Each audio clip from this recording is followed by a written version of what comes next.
As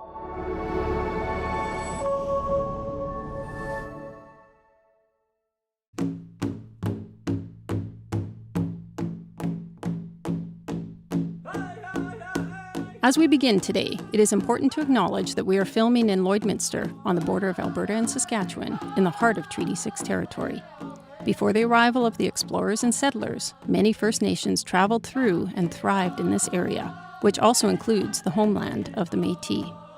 I was born here, but I chose to return here as an adult. And now, after unlearning what I was taught in public school in the 1970s and 1980s, and relearning a less whitewashed history of this place, I see this land and its stories through very different eyes. I recognize that the roots of my family on the prairies came at the cost of the First Nations people who were here long before. Their land was taken so that my ancestors could farm and build their lives in this place that became known as Canada. I cannot change the past, but I can try to move forward in a good way by sharing what I've learned about the Indigenous peoples whose teachings are woven into this land and all it encompasses. Welcome to Season 2, Episode 1 of Âsokan, Building Bridges. My name is Charlene Bonnar, and I'm a white woman raised on Treaty 6 territory in what I now know to have been a racist and colonial environment in the 1970s and 1980s. I grew up here in Lloydminster, moved away, and then returned with my husband and children. I work in post-secondary education as an administrator and instructor. I am blessed to have had many teachers, including my students and the man you will get to know in this series, traditional knowledge keeper Wes Fine from Sweetgrass First Nation in Saskatchewan. Wes and I met in October 2014 when he came to speak at the college where I work. He recognized that I liked stories and was seeking knowledge, and from there our friendship began. In this episode, we start in a good way by offering cloth and tobacco, and Mr. Findy explains what it means to be a traditional knowledge keeper. In this opening interview, we pick up on topics from last season and introduce some new threads, including questions like who am I, the role of women, economic disparity, trees, energy, the fire spirit, and sound. Enjoy. Mr. Finday is sharing stories as he knows and has experienced them, which may differ from those told within other Indigenous communities and settler institutions. Throughout the series, we discuss various plants and traditional healing methods. This is not intended to replace medical advice from trained healthcare providers.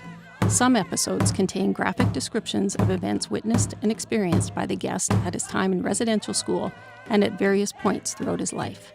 They may spark emotions, memories, and questions, so we are asked to listen with open hearts and minds. Viewer discretion is advised. Danse. My name is Wes Fine, according to the band lists that have been set up by the government to identify us. I was born in Sweetgrass, about 50 yards from where I live now, in a little log house in 1947.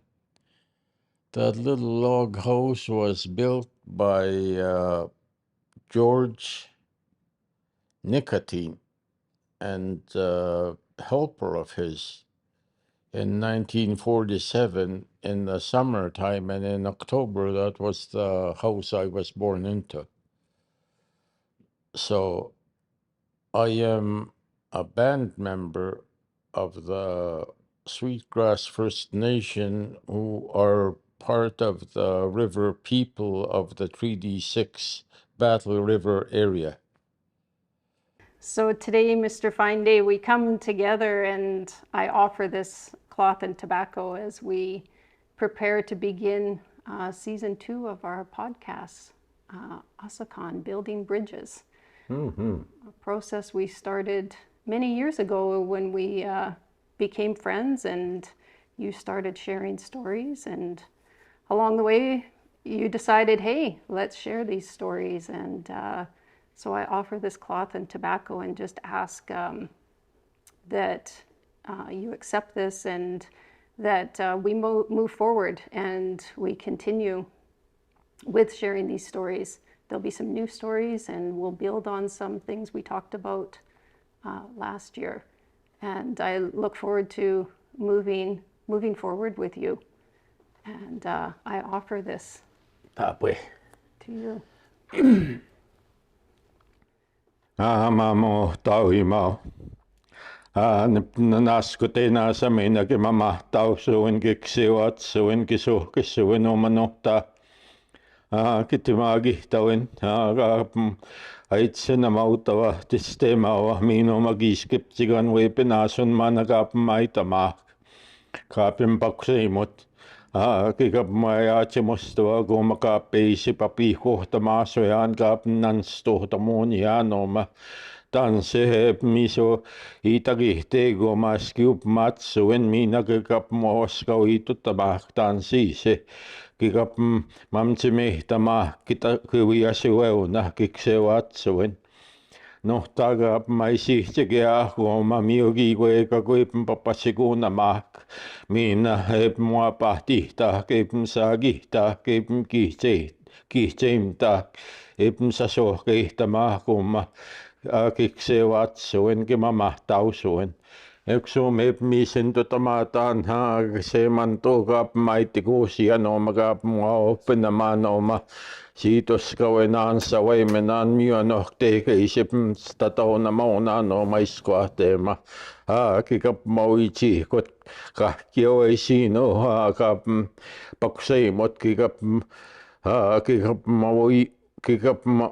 vauihtamaa kuuset. Tanse omagane hiau ja keep mis voskauitutamakmana. Minä vistavau kikap moitsi kotsek kahkio ei sino keep mis pakseimo ja anoma. Hai kap maitwaa. Hey. Thank you.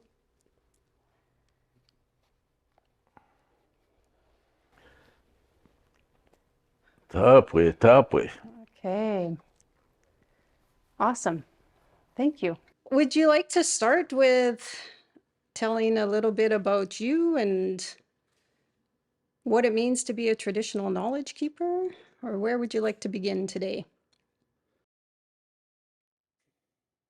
I think, it's important to understand the context of where these stories and these teachings originate from. And perhaps it would be important to touch on the system of laws that govern the things that we do, and specifically, for instance, traditional copyright law. And traditional copyright law is about whose story can I share, and what is the process that takes me to the point where I have standing to share the things that I have learned, the dreams I have dreamed, the visions I have seen, and the memories I remember with the hope of awakening the memories of all of the people, because we are all grounded in the what we call Kisemantu. When Kisemantu blew our souls into us, the Kisemantu, or our kind and loving creator, blew our souls into us, and our souls are part of the great source of life that began at the time, the birth of this cosmos, or this dimension. We are all part of Creator. And throughout the ages, we have experienced and been subjected to things and ideas and technologies that have had the effect of making us forget who we were. Now, we have forgotten. And part of the power of stories is that they have the potential to awaken us and to lead us back into that dreaming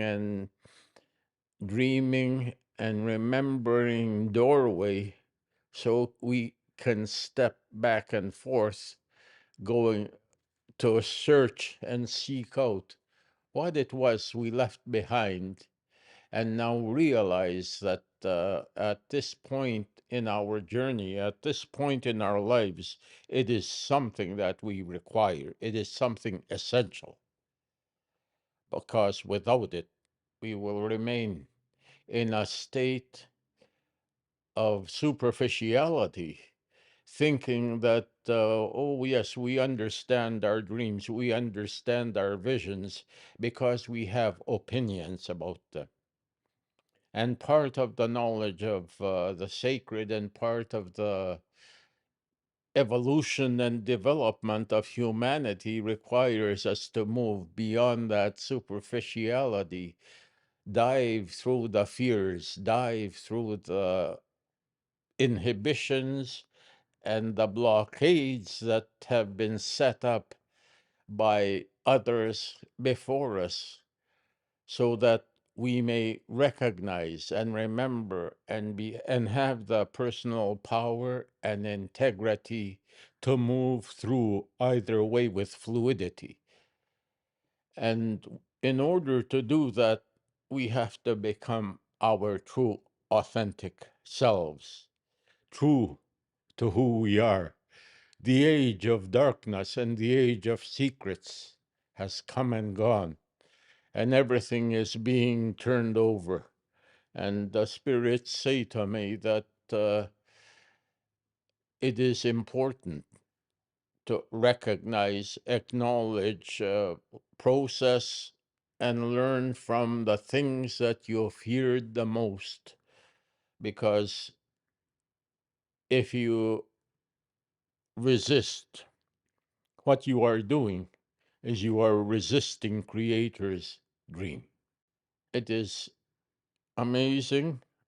I mean, to be able to understand that to the degree that you can develop the unconditional courage and faith that, okay, now is the time that I put before Creator all of the things that I have been taught to forget, or to feel embarrassed by, or to feel ashamed of, or to simply run in fear, because I may be connected or trapped by the idea that I cannot let the rest of society ever come to any depth of knowing me, because they will have judgments. And if I am not following the things that they prescribe as, what are the things that you need to bring with you if you want to be seen as part of this community of humanity as it exists at this point in time. I have my traditional knowledge with traditional laws, traditional ceremonies, and many places I've been persecuted because of that, denied employment, attacked, and had actually official agencies hunting me to try to stop me from setting free these things that Creator has sent me here to set free.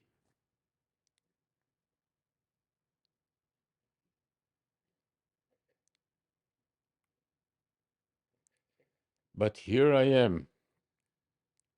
I'm still standing, not quite as straight as I used to, but with a firmer conviction and understanding in my mind that every time I chose to do as my dreams directed, I had chosen Creator rather than my fears, you see. And for that, I have had doorways opened. I have been blessed. My people have been blessed, my family, my children. And I pray that every one of you and all your children, all your family, all the people that you love will also be abundantly blessed and guided, so that we may all together join hands and work collectively to elevate the lifestyle, the mentality, the openness, and the souls of people by example, rather than trying to pound it into their heads and telling them it's because I told you to. But to be very gentle with our stories and our knowledge, so that when they recognize bits and pieces of themselves in the stories that I speak, that that will begin to generate an interest and perhaps help motivate people to begin to seek their own journey, because they are beginning to quietly understand where it is I am headed and where it is we are all headed.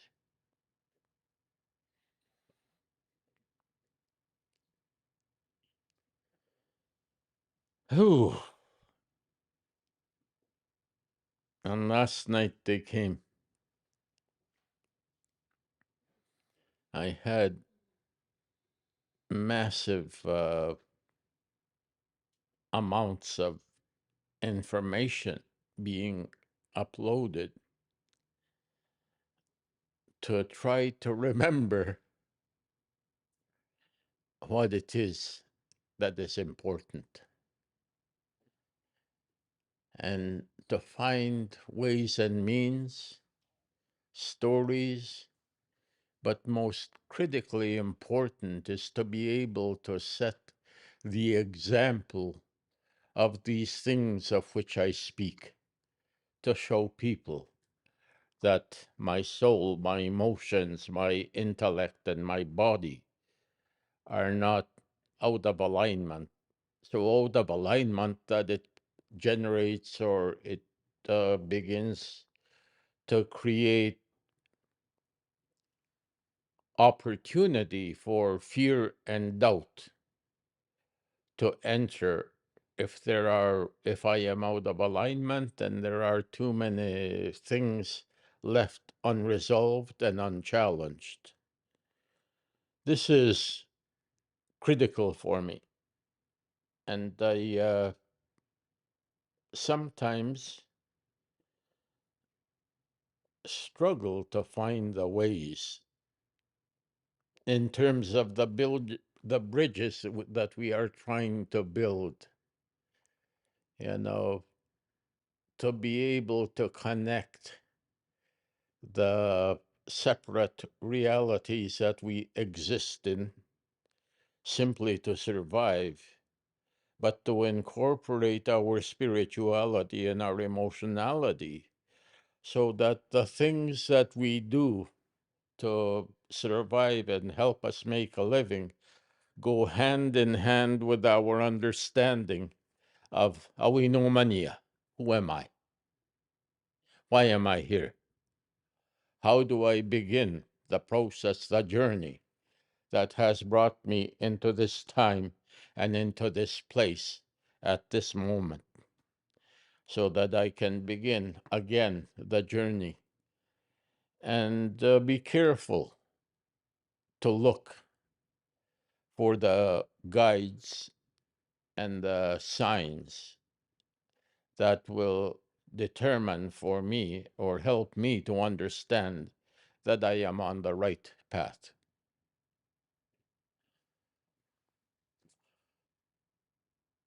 Trying to simplify it. It's like those manuals they had for people who didn't know about mechanics, but what did they call it? The books for dummies? Yes.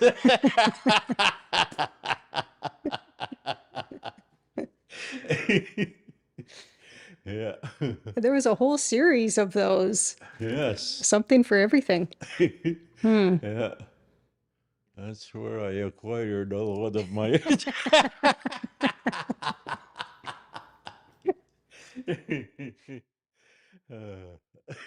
But I don't think there was a book on how to do this. Yes. But I mean, we've talked a bit about like trusting your instinct, Absolutely.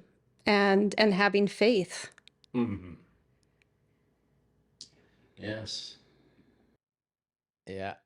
And there are many times, we see things we may not understand, or, I look at the stories that are coming back, and people looking at them and formulating opinions that are not necessarily validated by the guides and the spirit helpers, because they are not connected to that. All they have is their superficial opinions and gossip they've heard to help them try to rebuild a world of power that is not connected by the flow of the spirit. And that kind of system is doomed to fail all the time. Because as spiritual beings, we need to be connected to that great source of creation and a great degree of it. We say our kind and loving creator and great co-creating female energetic forces.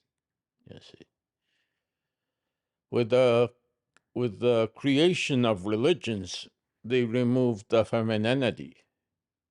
They disrobed and tried to take the power of the women to the point where they were hunted down and killed, tortured, had all kinds of indignities thrust upon them to silence them and to rob them of any motivation to even look in that direction, because the memories are too painful, too recent. The wounds are too fresh. And again, that's a state also of spiritual ceremonial people, especially the descendants of the leaders of old, who have struggled to keep alive those things we were told we could not leave behind, because we would be leaving our greatest powers and entering a world of power, but without the protections and our own weapons to defend ourselves. Okay, well, we're talking about faith, creator, role of women. Mm-hmm.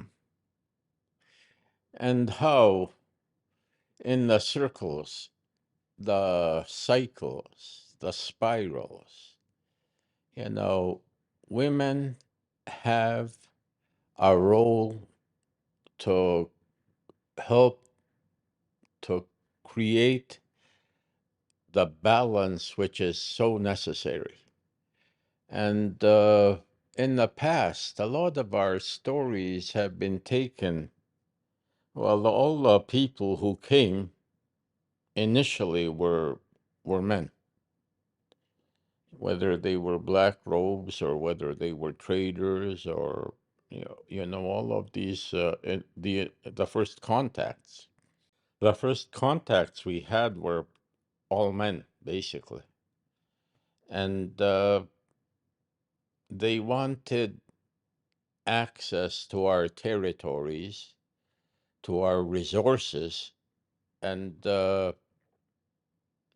they thought, or it was appropriate for them to discuss these things with only the males in their societies.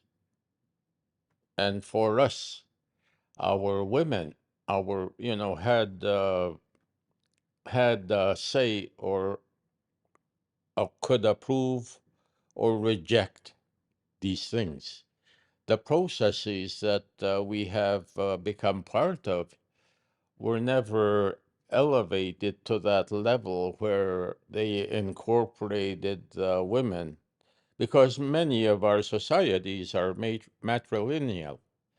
They have as the feminine creative energy the final stamp of approval to to go through that, because those are the ones that are most directly connected to our young ones through, well, to our future through our young ones.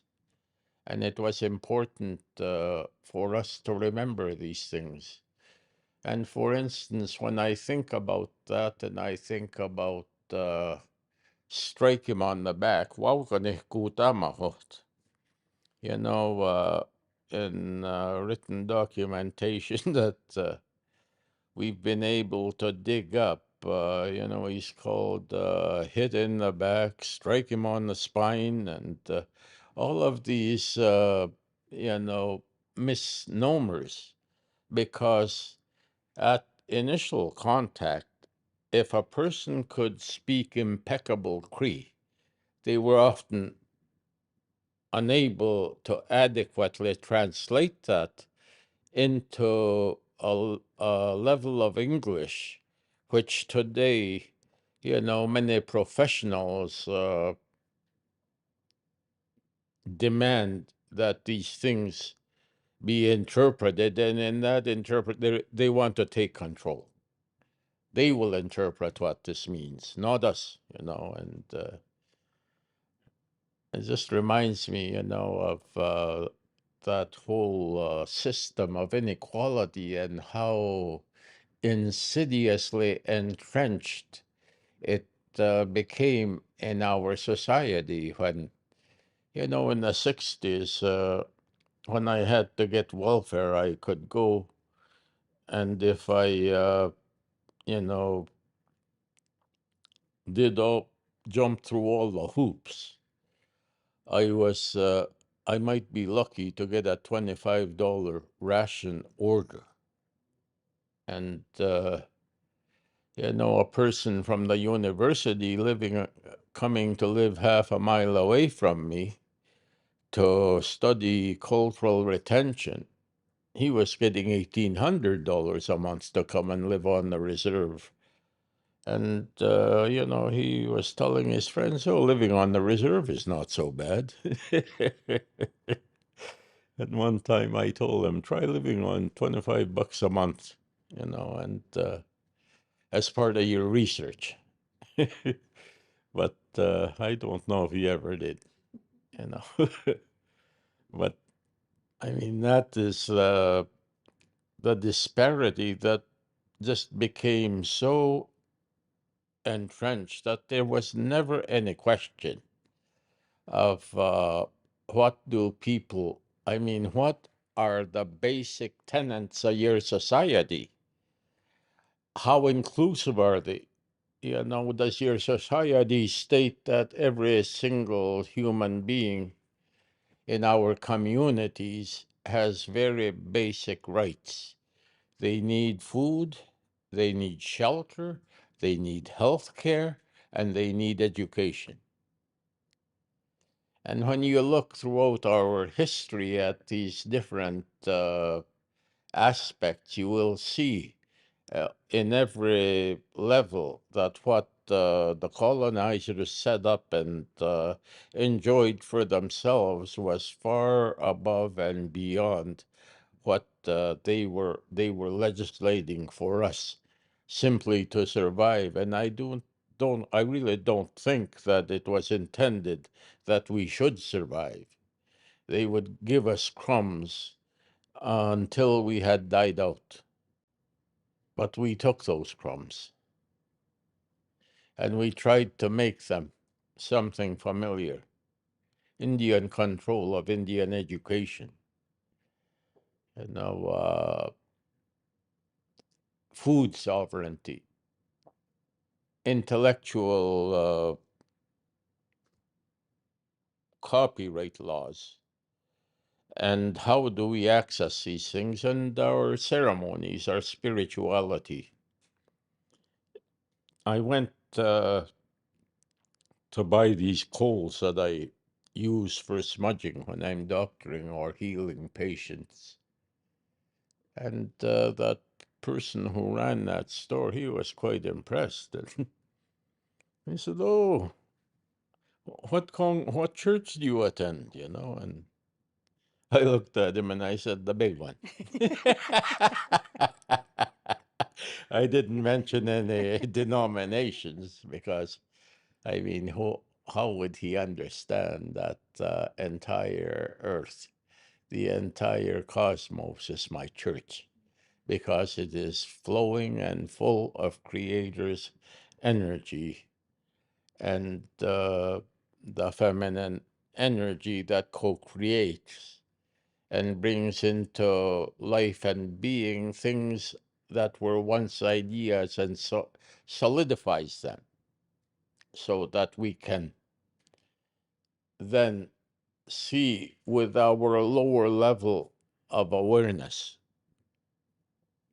begin to touch and, familiarize ourselves with our reality in that way.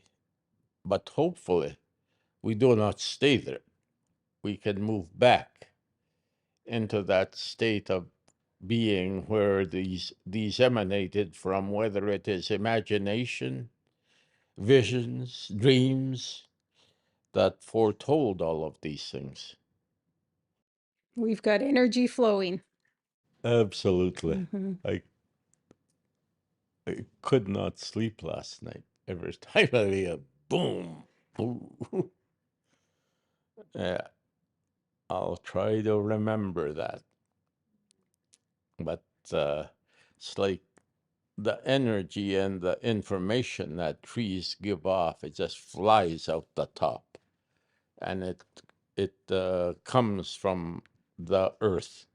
The earth energies feed it to the trees accept it willingly, and they process it and use the energy that they require to remain on this physical plane. But there is also so much information that passes through them and out into the rest of creation. And, that is one of the things that I encourage people who come to me: go and sit in the bush, meditate, reflect.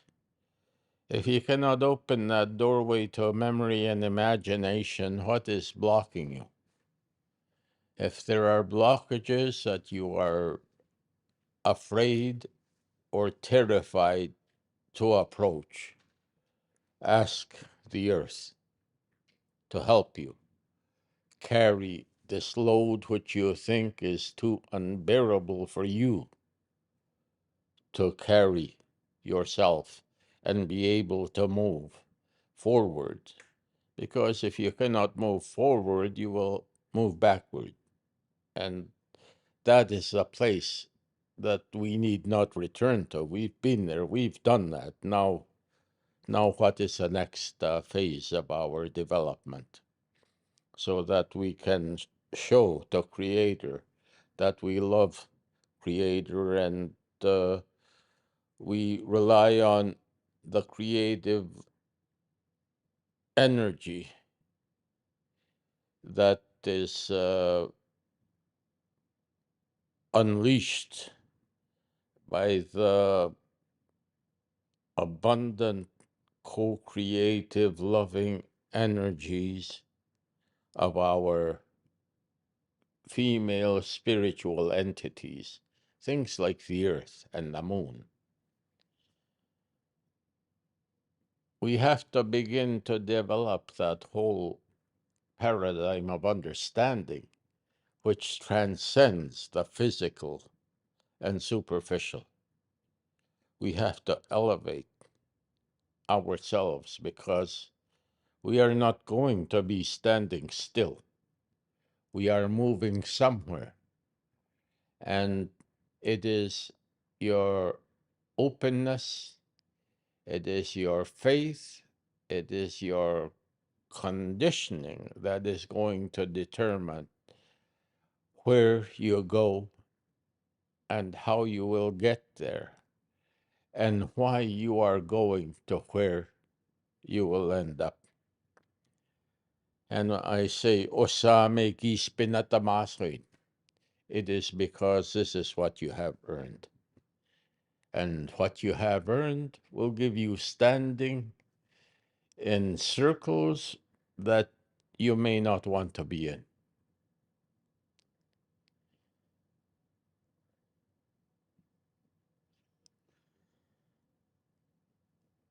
Yes. So I work with sound, trying to understand the power of sound and that whole system of the oral tradition. While where are the sounds of my empowerment? I need to gather those pieces together so I can begin to find my voice. But before I could even recognize them, I had to learn how to listen. I had to learn how to develop the self-discipline to sit in a position for hours and focus not on the pain of my body, but focus on the power of the sounds that I was hearing, being spoken or sung, or could watch them being danced and sang into creation, into being, to become resources that we could begin to have the ability to access, because we were developing and amassing our own personal power and being guided to find the ones who were also seeking and who could support and help and point out direction and guide and love and care about this grand project that we are all involved in, bringing the dream alive, because your intent, your imagination shows you how powerful life can truly be, your vision. And how do we create that? What we only dreamed and imagined and felt and remembered and envisioned, how can I bring that into this time and place? And for me, all I had was my stories, my songs. I learned also about colors and learning about the different colors and their sources and how they are mixed, but also how that is all related to numeracy. Spirits sit in directions with colors and numbers. And our understanding of these you can see when we work on and make the sacred shields. Kaki kanagwa ke. The spirits refer to them as the clearly visible ones because they emanate with the glow of the spirit, the residue of the spirit that still remains within. As you were talking earlier, I was thinking of talking about spirits and honoring different spirits. And you had told a story not long ago about how it's important for us to honor the fire spirit. And, we've had summers of forest fires, and you talked about how we need to honor the fire spirit. And the fire spirit is a female spirit? They're both. Okay. Yeah, they swing both ways. But for instance, Iskoteo, the spirit of fire, has always been an integral part of our human life. If we found it outside, we brought it into our lodges to keep us warm. And even in our ceremonies, before you light a fire, to incorporate the soul of that fire, we put tobacco down to open those spiritual doorways, the different directions that fire can come from, and the source at the center, so that fire will understand that we respect it, we love it, and we ask for its blessing because we are pitiful, and without it, without the help of fire, we could not exist as we are existing today. And we see fires, we see the forests on fires in the north. And all of a sudden, people are phoning me saying, you talk about fire. What can we do? What do we have to do so our communities don't burn up? And we go back to where to our beginning and have to rebuild everything. Are there any ceremonies you can do, or we can do too, to placate the soul of fire and have it view us in a more benevolent and compassionate manner than it has? And I was told when I asked about that the process and recognition and respecting the spiritual force of fire should not be something that comes into your consciousness only when you see it approaching your home. It should be an integral part of your ceremonies every day. Give thanks to that sun which provides the fire and the heat every morning, all day long, to give us in partnership with the earth spirit, to provide us with all of the things that we are going to require in order to grow and to survive, not just exist, but to survive in a land of plenty. And that should be something that you are constantly being thankful for, and not just at a time when you feel threatened by it. And that's what these spirits were telling me, that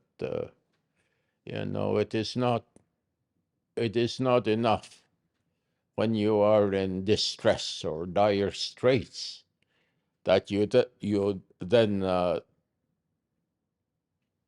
begin to think, oh, I should go to ceremony and ask for help. And, it's the same as these entities who have receded from those doorways that are all around us because no one paid attention to them. They forgot, or they intentionally ignored that component of their lives. It is something that you should internalize as a constant living energetic force that you need to be connected to in very positive ways, not just in supplication for its power, but also in gratitude to give back what you can, taking only what you need. And if there are things that are left over, that we share them with the ones that we love and care about.